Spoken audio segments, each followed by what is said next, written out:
A flight attendant from North Texas was detained by immigration authorities for more than a month when she returned from working an international flight. Celine Saavedra Roman was brought to the U.S. illegally as a child, but was enrolled in DACA, an immigrant protection program created by President Obama. Now, after her detention, a petition drive quickly collected 17,000 signatures and got the attention of former presidential candidate Hillary Clinton. Fox 4's Sean Rabb spoke today with Roman's attorney. Sean. Heather, also with Celine Saavedra Roman, but she didn't want to talk about it on the phone today. She's in the Houston area. Her attorney did talk, telling me Celine's story shows something must be done to address the status of dreamers, adults brought to this country as children by their parents years ago.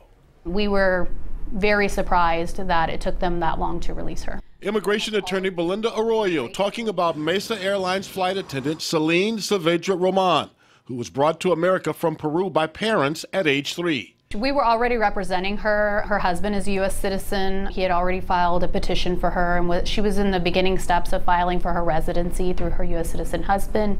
The Irving Nimitz and Texas A&M grad held in a Conroe, Texas immigration detention facility 6 weeks after being detained in Houston following the return leg of an international flight to Mexico. Roman, one of several 100,000 so-called dreamers protected under the Obama administration's Deferred Action for Childhood Arrivals policy.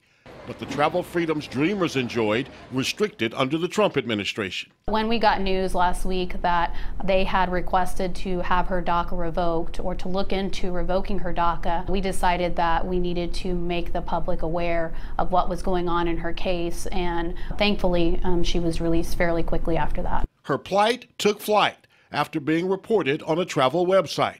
Arroyo attempted, she says, to get Roman released for weeks. We submitted a parole request several weeks before all of this hit the media, in which we provided all those documents to ICE, the proof that she had DACA, the proof that she was married to a U.S. citizen, the proof that she was a Texas A&M graduate, the proof that she had no criminal history, the proof that she had an approved I-130 petition.